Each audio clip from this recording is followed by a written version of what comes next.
Chapter number 7 that is coordinate geometry आज discuss करेंगे। ठीक है, थोड़ा सा इंट्रोडक्शन यहाँ पे पढ़ेंगे कि कोऑर्डिनेट ज्योमेट्री क्या होता है, इसमें क्या क्या पढ़ना है ना, कौन सा फार्मूला क्या है। तो देखो कोऑर्डिनेट ज्योमेट्री एक्चुअल में होता क्या है। कोऑर्डिनेट ज्योमेट्री एक ज्योमेट्री का पार्ट है। क्या है? ज्योमेट्री का पार्ट है। ज्योमेट्री क्या होता है? जिसमें हम लोग शेप्स को पढ़ते हैं, लाइंस, एंगल्स वगैरह वगैरह। ठीक है, तो coordinate geometry is the part of geometry जहाँ पे हम लोग डिस्क्राइब करेंगे कोई भी पॉइंट का पोजीशन को डिस्क्राइब करेंगे by using N ordered pair. क्या बोले कि कोऑर्डिनेट ज्योमेट्री क्या है, इज के बारे में भी हम लोग सीखेंगे। बस ये समझो कि कोऑर्डिनेट ज्योमेट्री एक ज्योमेट्री का पार्ट है जिसमें हम लोग किसी भी पॉइंट को डिस्क्राइब करेंगे, उसका पोजीशन को इन ए प्लेन। यहाँ पे क्या लिखना है? इन अ प्लेन। प्लेन में हम लोग किसी भी पॉइंट का लोकेशन, पोजीशन को डिस्क्राइब करेंगे। ठीक है, by using N ordered pair. Ordered pair क्या होता है ये भी हम लोग समझेंगे। ठीक है, इस चैप्टर में एक्चुअल में जो क्लास 10 में कोऑर्डिनेट ज्योमेट्री है उसमें हम लोग 3 टॉपिक है। सबसे फर्स्ट में है डिस्टेंस फार्मूला। क्या? डिस्टेंस फार्मूला पढ़ना है। सेकंड में है सेक्शन फार्मूला और थर्ड में है एरिया ऑफ ट्राइंगल, यानी कि एरिया ऑफ ट्राइंगल निकालेंगे, इसका भी कुछ फार्मूला होता। तो हम लोग बात कर रहे हैं 2023-24 का बात है ना, हम लोग यही सेशन में है। तो इसमें हम लोग को डिस्टेंस फार्मूला पढ़ना है, सेक्शन फार्मूला पढ़ना है और एरिया ऑफ ट्राइंगल डिलीटेड है, बट फिर भी कुछ अगर होगा तो थोड़ा बहुत फार्मूलाज वगैरह देख लेंगे। ठीक है, तो बेसिकली हम लोग को डिस्टेंस फार्मूला और सेक्शन फार्मूला पढ़ना है। ठीक है, 7.1, 7.2 और 7.3 में है एरिया ऑफ ट्राइंगल। ठीक है, तो अभी हम लोग बेसिक कॉन्सेप्ट में आते हैं कि कोऑर्डिनेट ज्योमेट्री जानने से पहले हम लोग समझेंगे कोऑर्डिनेट सिस्टम।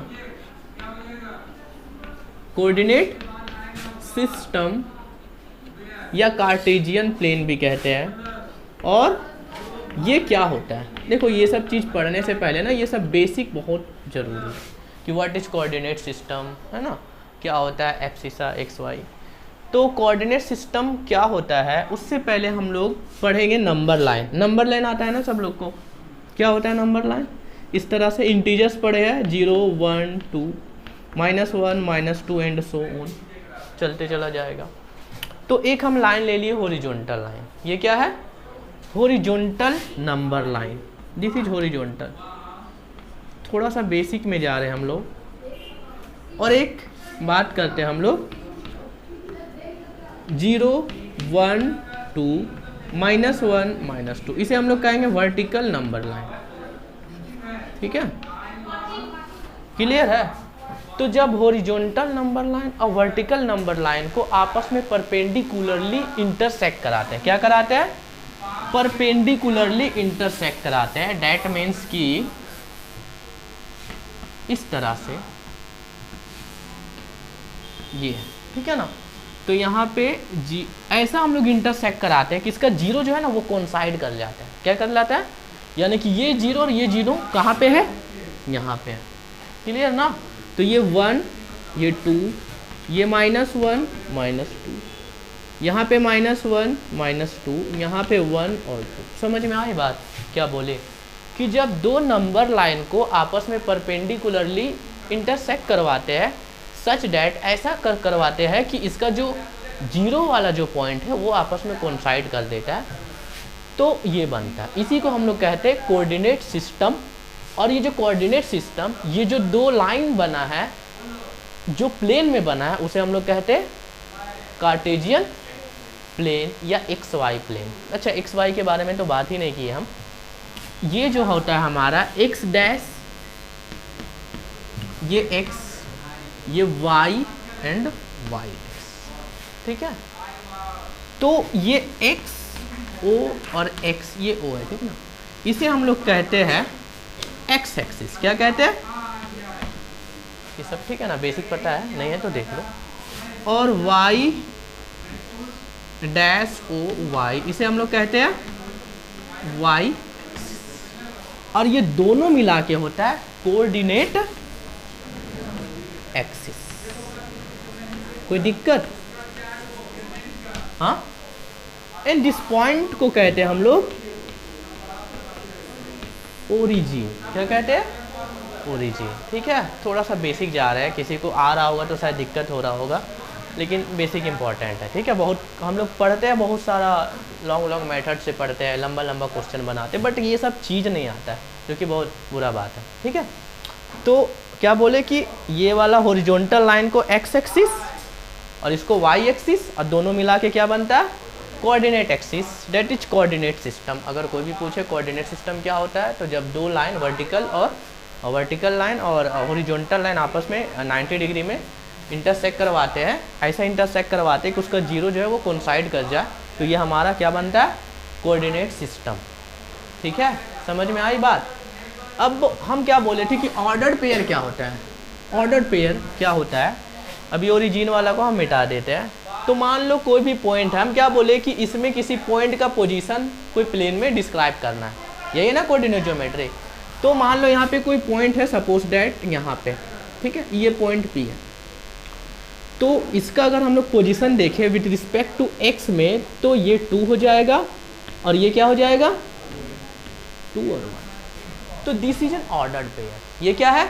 यही ऑर्डर्ड पेयर, यानी कि किसी भी पॉइंट का कोऑर्डिनेट सिस्टम में या कोई प्लेन में जब हम लोग उसका पोजीशन, उसका लोकेशन बताते हैं ऑर्डर पेयर में, यानी कि ये x से 2 में और y से 1 के डिस्टेंस में। समझ में आया ना बात? मान लो हम यहाँ पे कोई पॉइंट दे दिए P, अब हम बोलेंगे यहाँ से कितना डिस्टेंस में है और यहाँ से कितना डिस्टेंस में, तो नापना पड़ेगा ना। तो यही तो ऑर्डर पेयर है, पेयर में है यहाँ पे 2 और 1, यानी कि ये x2 है और y1 है। अब बात करने का तो इसमें हम लोग बहुत कर सकते हैं, बट हमको नहीं लग रहा है, ठीक है ना, उतना ज़्यादा बात करना। थोड़ा सा बेसिक वगैरह पढ़ो, क्लियर है? अब हम लोग छोटा सा एक फॉर्मूला है, दैट इज डिस्टेंस फार्मूला, उसको हम लोग यहाँ पे डिराइव करेंगे एक्चुअल में, क्योंकि हम लोग पढ़ रहे जितना भी फार्मूला, तो डिराइव करना ज़्यादा सही हो जाता है। उससे हम लोग को फील होता है कि कैसे आता है वो फार्मूला, कैसे बनता है, तो ज़्यादा मज़ा आता है। एक्चुअल में हम लोग को एग्जाम में डेरिवेशन नहीं आता है, ठीक है। तो हम लोग डिस्टेंस फार्मूला पढ़ते हैं कि कैसे, ये हमारा कोऑर्डिनेट सिस्टम है, सबको बहुत बढ़िया से पता है ना। ये y डैश, ये y, ये x डैश, यहाँ पे o और यहाँ पे x एक्सिस, y एक्सिस वगैरह वगैरह। अभी क्वाड्रेंट वगैरह सब बताते, लेकिन उतना बताने का ज़रूरत नहीं, ठीक है ना। फर्स्ट क्वाड्रेंट सीखो। अब मान लो यहाँ पे कोई 2 पॉइंट है, एक पॉइंट ये है A और यहाँ पे दिख रहा है ना इसमें। तो अब ये 2 पॉइंट है, इसका हमें डिस्टेंस निकालना है। क्या निकालना है? डिस्टेंस निकालना है। तो इसी के लिए एक फॉर्मूला है जो हम लोग अभी पढ़ेंगे, ठीक है। तो अब देखो इसको कैसे क्या करना है। अभी हम क्या बोले कि ये पॉइंट है, तो अभी सपोज कर लो कि यहाँ से इसको दरअसल हम ऐसे बना लेंगे, ठीक ना।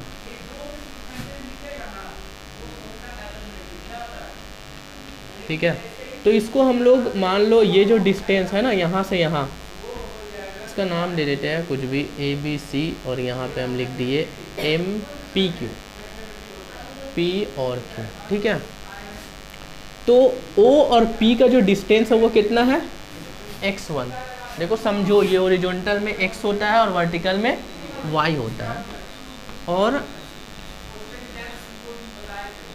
OP जो है वो कितना है? x1 है, और OQ जो है वो कितना है?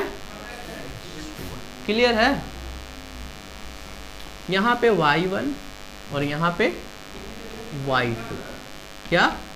y2, यानी कि AP जो है मेरा वो है y1। देखो पूछना, ठीक है, ऐसा नहीं कि भाई एग्जाम में तो आएगा नहीं तो नहीं समझेंगे, तो ऐसा नहीं है, सीखना बहुत ज़रूरी है। ये क्या हो जाएगा? y2, क्लियर ना। अभी देखो समझो, यहाँ तक क्लियर है ना। ये यहाँ का डिस्टेंस जो है वो x2 है, मतलब ये वाला डिस्टेंस, और ये वाला x1 है, यहाँ वाला y1 है और यहाँ वाला y2। अब हम यहाँ पे एक ट्राइंगल बना दिए। क्या बना दिए? इसको ना हम लोग दूसरा कलर वाला चौक से यूज करेंगे तो ज़्यादा समझ में आएगा। तो ये जो है ट्राइंगल, एक ट्राइंगल बना लिया, और ये है राइट एंगल ट्राइंगल, इसका नाम दे दिए हम लोग C। तो this is right angle triangle. Actual में हम लोग को इसी का डिस्टेंस निकालना है ए बी का, ठीक ना। ये ट्राइंगल आया। अब देखो बात यहाँ पे हम लोग को क्या समझना है, ये पूरा का पूरा डिस्टेंस हो गया x2 और ये पूरा का डिस्टेंस x1, तो ये जो डिस्टेंस बचा वो बचा x2 माइनस x1। ये समझ में आया कि फिर थोड़ा सा समझा दें? हाँ, यहाँ y1 है तो ये भी y1 होगा, इतना बराबर में है, और ये y2 है तो यहाँ से यहाँ जो डिस्टेंस होगा वो हो जाएगा y2 माइनस y। यही चीज़ तुझको समझना है।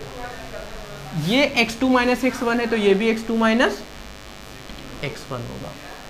क्लियर है? समझ में आया? देखो हम थोड़ा सा और बता देते, किसी लोग को दिक्कत है। OP इज इक्वल टू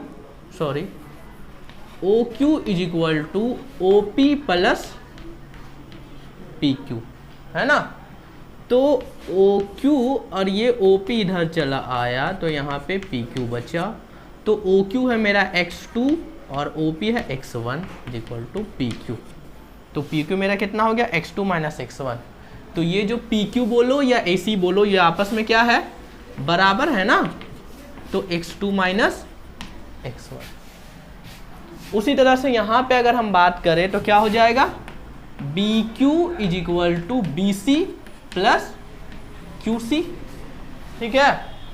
तो ये वाला BQ इधर ही रहेगा, ये माइनस BC हो जाएगा और यहाँ पे QC, ठीक है। अच्छा BC चाहिए ना, माफ़ करना, गलती हो जाता है भाई। तो यहाँ पे QC और यहाँ पे BC। तो BQ यहाँ से यहाँ है y2, ध्यान रहे यहाँ पे ये पूरा डिस्टेंस है, ठीक है ना। तो ये y2 माइनस QC कहाँ है, ये वाला है, ये y1, ठीक है। ये वाला ये वही AP और y1, ठीक है। अब सारा काम हो गया। अब तुम लोग को समझ में आ रहा होगा। क्या समझ में आ रहा है? Pythagoras theorem. पाइथागोरस जी क्या कहते हैं कि कोई भी राइट एंगल ट्राइंगल है, जो कि यहाँ पे हम लोग बना चुके हैं, ये है हाइपोटेनस, ये है बेस और ये है परपेंडिकुलर। तो हाइपोटेनस का square is equal to base का स्क्वायर प्लस परपेंडिकुलर का स्क्वायर। क्लियर ना। और हमको इसी का AC ही चाहिए, ठीक है ना। सॉरी माफ़ करना, यहाँ पे कुछ गलती हो गया, यहाँ पे AB है ना, बोल दो।